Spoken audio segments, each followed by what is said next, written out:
The RX 570 4GB was released back in April of 2017. It was a very popular mid-range card for 1080p gaming and can still be found new for around £130 from sites such as Overclockers UK. I managed to pick this Gigabyte Gaming version up on eBay for just £70, including the original retail packaging and documentation. And there are now tons of these GPUs going cheap on the used market, as they were very popular for Bitcoin mining too. So do be careful who you buy from, as these GPUs may not have had the best life. If in doubt, stick to reputable sellers and contact them to ask them of the card's history.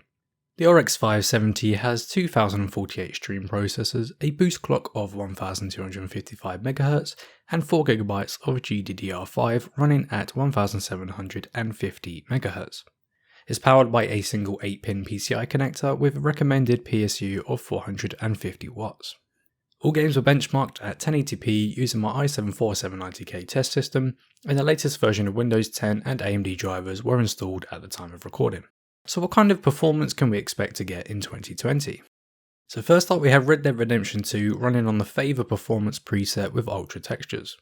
Playing through the first few missions of the story, you'll get 67 FPS on average with a 1% low of 52 frames per second. The game still looked great at these settings and gameplay felt smooth throughout with no stutters or FPS dips. Despite the RX 570's 4GB of VRAM, it outperformed Nvidia's GTX 1066GB at the same settings, which is impressive due to the large difference in used prices. Up next is Metro Exodus at the high preset with Tessellation PhysX and Hairworks disabled. We got almost identical performance to Red Dead 2 with an average of 68 FPS and a 1% low of 55. Once again, gameplay felt smooth for the most part with some occasional dips into the 40s depending on the area of the game. However, when using a FreeSync enabled monitor, these slight dips in performance weren't noticeable at all. Shadow of the Tomb Raider ran very well at the high preset with 59 FPS on average. Gameplay felt very smooth. There were some occasional dips into the 40s with a 1% low of 48, but this was still more than playable. If you wanted to get a more consistent 60 FPS on average, you could drop a few settings to medium without sacrificing too much on visuals. Far Cry 5 next, running at the high preset.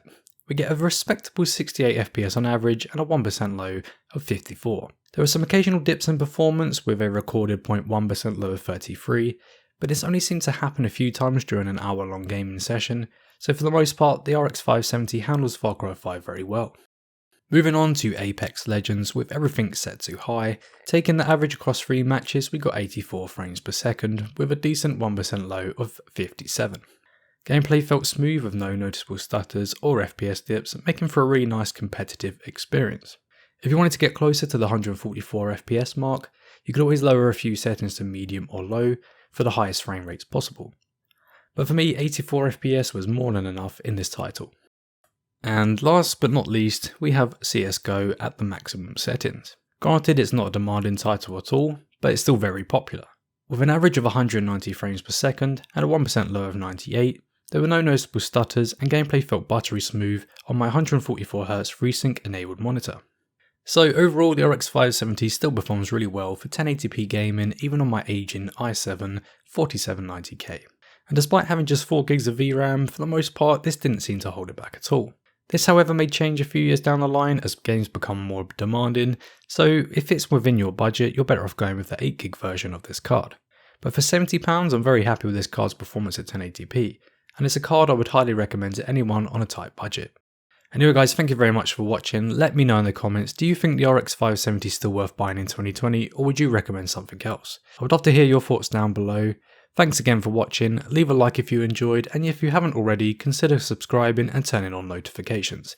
Stay safe and I'll see you all in the next one.